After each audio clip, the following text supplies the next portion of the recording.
I'm a boss nigga, so I need a boss bitch. G5 to the bar, that's the boss. That's a sure fact. They all cap. Niggas that hit your ball cap for a short stack. During the late 1990s, the Diplomats, also known as Dipset, dazzled the hip-hop industry. They released a large variety of albums and became a prominent hip-hop group within the culture.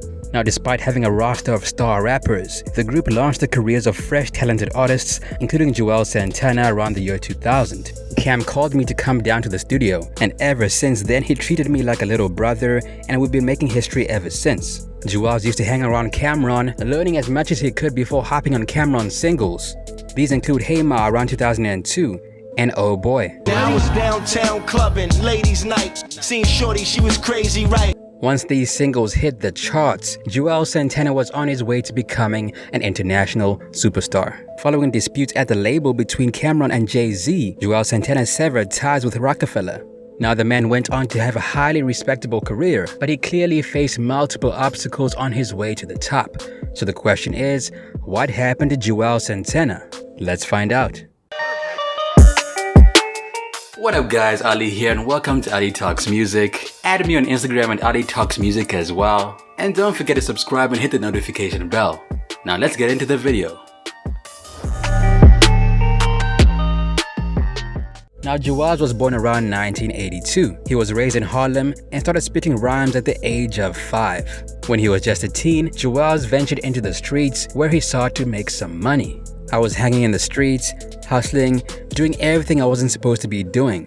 But I knew I wanted to change my life and could do it with music. Before he became a teen, Juelz formed the rap duo Draft Pick with Malik, a neighborhood friend.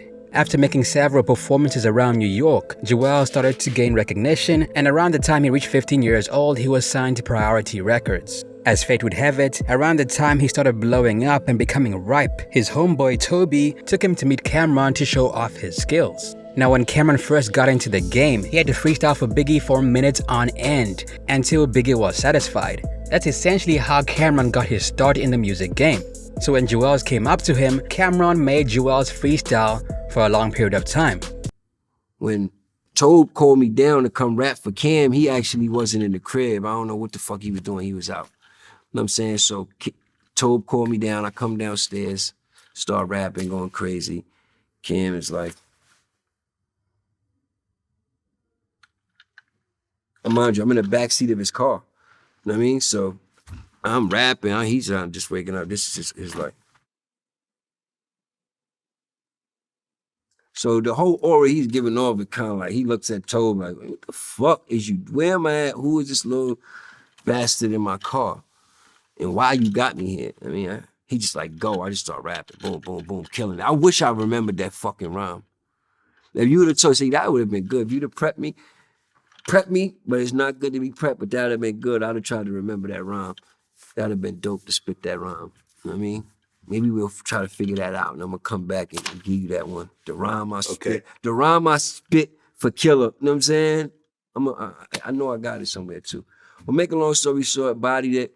I ain't know if Killer really fuck with me because he was dead tired, dead sleepy. He ain't really give me no feedback, no energy. You know what I'm saying? Week went by, 2 weeks went by. My cousin called me like, yo, he wants you to come down to the studio. I'm like, yo, you bullshitting. Yeah, this is for the sports cars. Benita's Shortly after that, he took on a stage named Juelz Santana and became part of Cameron's group, the Diplomats. Now, one of Juelz's first collaborations with the group was on the Trackmasters remix of What Means the World to You, followed by the tracks Double Up and All the Chickens from Cameron's project S.D.E. I done seen niggas stand on these blocks for days, pump work out of buildings, dimes and trade. And later on in his career, Juelz Santana further solidified his place in the game by jumping on Oh Boy and Hey Ma. And this is when his career began to take off. Around the year 2003, the Diplomats released their debut album called Diplomatic Immunity, and it debuted at number 8 on the Billboard 200. The album sold about 92,000 copies in the first week and eventually went gold.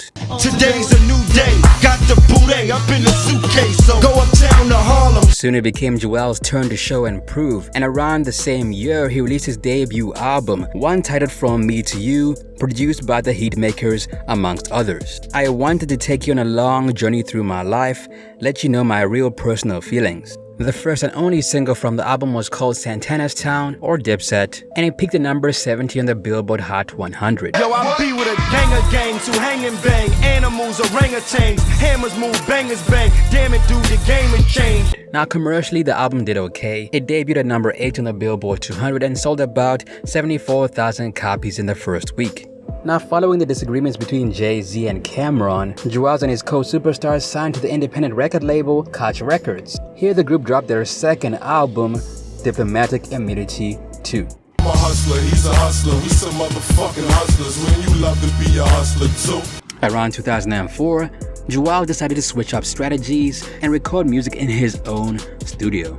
At the time, he felt like he didn't want to follow anyone else's rules and wanted to take matters into his own hands. When you have your own place to make music, it becomes that much more of a priority. When you can dictate everything about your project that way, you start to really feel the music, feel every beat, every line.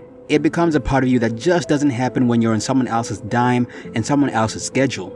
Around 2004, Juelz released My Check as the first single from his sophomore album. The single peaked at number 35 on the Billboard Hot 100 and was full of punchlines and bars. Let me take time to brush my shoulders off. I had to dust my shoulders off. And somewhat of a heated controversy to his Dipset Crew, Juelz Santana around 2005 announced that he had signed a new joint venture deal with Def Jam Recordings for his sophomore album. A month later, Juelz released a second single called There It Go, the Whistle Song. Top down and I'm at it again. It's hot now and I'm at it to win. You heard me. Now, if you've heard the song before, you've noticed one thing. The song is very minimalistic. It's essentially a club song, one that did very well for the time it came out in. The single became his highest charting song to date, peaking at number 6 on the Hot 100 and number 3 on the Hot Rap Tracks chart. Now, Juelz kept his fans satisfied with a heavy string of singles until around November of 2005 when he dropped his next album, What the Game's Been Missing. The album peaked at number 8 on the Billboard 200 and sold about 141,000 copies in the first week. That's a huge increase from his first album. The album eventually went gold, and by October of 2015, the project had been certified platinum. Boy, let me show you how to make that, how to spend that money, how to make that back. The game has been missing that sense of realness. I've titled my album What the Game's Been Missing because this time around, I'm not only letting people know how I get down and bringing that authentic feel to the table, I'm serious about being that different. According to Juelz, if he wanted to, he could have added more big names to the album, but he didn't want to do so because he wanted the album to be more authentic and represent himself in his realness. I knew what I wanted to accomplish with this album and felt I could get it accomplished without so many people's names generating unnecessary attention like this beat produced by him. I wanted everybody to focus on my album because it was my second album, and I put a lot of work in it, and cause I'm the shit. Cause I'm the shit, and not cause I have a producer who produced the beat and he's the shit. Now, around 2007, Dipset was not as unified as they once were. Tensions began to brew when it was reported that Cameron sold Juelz Santana's contract to Def Jam, leaving Santana to form the hip-hop collective Skull Gang Entertainment. I was upset about the part of me being sold for $2 million. At times like this, nobody's trying to sell me. I could have come out and said, oh, yeah, Cam got bought out, but I didn't go that route. They just gotta watch me move, we're gonna make it hot. The story that's been floating around was that Cam got $2 million to sell off your contract to Def Jam. See, but that's still a thing, you know, I like to say to the people, like, people still just say things to make themselves look good. I don't feed into that. You know what I'm saying? I know what happened. You know what I'm saying? Lord knows anybody that had access to Juelz Santana wouldn't want to sell me. You know what I'm saying? I'm the future of everything that's going on, especially when it comes to just, you know, when people look at this East Coast situation that's going on, my name is definitely a heavy factor.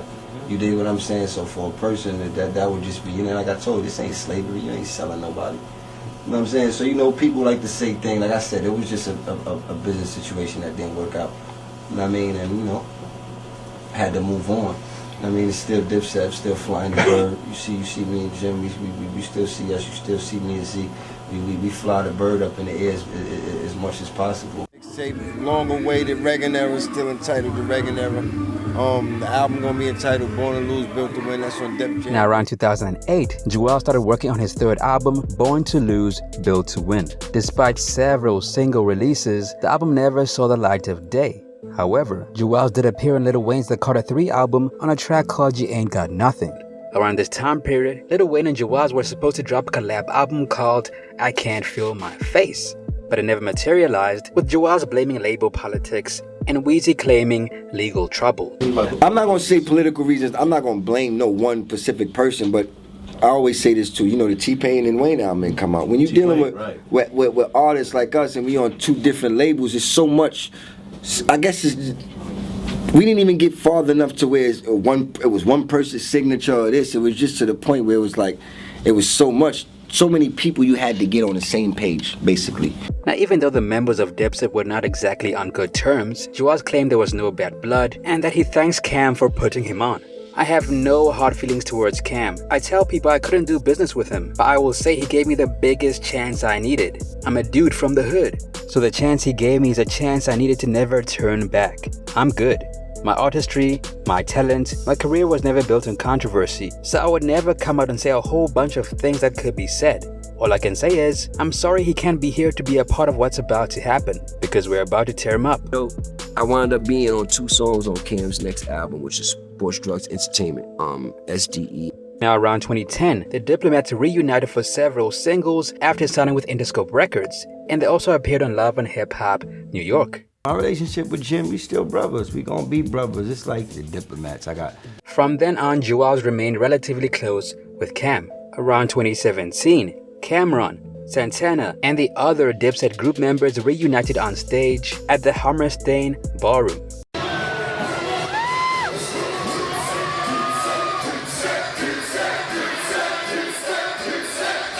Around 2018, the group went on a national tour, Dipset Forever, and released their third album, Diplomatic Ties. Good with the hammer, but I'm better with my wrist, no lie. Grab the hammer when I'm stepping out the way. Now, when the whole versus battle thing began to pop off, Juelz was asked who he would go against. Memphis Bleek was the name that came up, but according to Juelz, Memphis was no match for him and he'd rather go at Lloyd Banks. Bleek too easy. I want Lloyd Banks. Memphis Bleek then responded, Bleek easy, if you're scared, say that. Now, interestingly enough, Juelz, Santana, and Lloyd Banks used to have beef.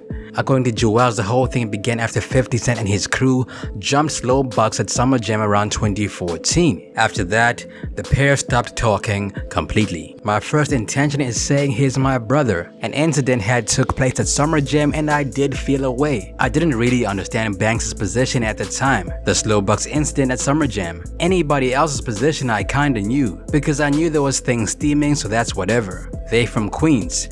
They got their issues, but me and Banks had a relationship. I had met Banks through Slow, so I just didn't understand how you would stand there. It's a lot of inside things I knew about them and things that was said to me by both parties. So me and Banks haven't spoke since then. Now, in the same year, Juelz was busted for the possession of a firearm. He was also in possession of certain narcotics. The man pleaded guilty and was sentenced to 27 months in prison, and he began his sentence in March 2019 and was released after serving 19 months. This year, Juelz Santana launched the I Can't Feel My Face record label, and for the most part, he seems to be taking this label very seriously.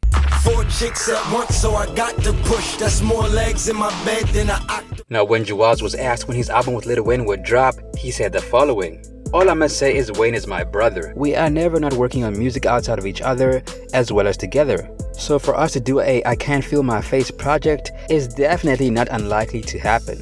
Now around 2018, the Diplomats released a music video for Sauce Boys. Now why am I talking about this video? Well, for most of the public, this was the first time that people noticed that Juelz was missing his 2 front teeth. The rapper eventually got veneers to cover it up, but people were still wondering like, what happened? In season 9 of Love and Hip Hop, Juelz got to clear the air and said that the only reason he lost his teeth is because he was doing too many drugs. Have you guys seen Juelz Santana? God, I was hoping with the missing teeth? What? I was hoping you Juelz didn't bring. Santana has missing teeth. You didn't see this, bro? I saw. Didn't he? You didn't see this, propose bro? to a girl? Yes. He proposed. But proposed. He got fake teeth in now, but he talked like he still ain't got no teeth. Now around 2021, Dipset and the Lox had a versus battle. And let's just say, Dipset got annihilated by one man, Jadakiss. Jada was lethal. Juelz gets nearly 900,000 monthly listeners on Spotify, and his most popular songs on the platform are There It Go, The Whistle Song, Oh Yes, 23-1, Time Ticking, and Bloody Mary. That's it for me, it's your boy Ali. What happened to Juelz Santana in your opinion? Let me know down below. Video requests, be sure to let me know down below as well. New What Happened 2 video dropping soon. Also add me on Instagram at Ali Talks Music. Till next time, peace.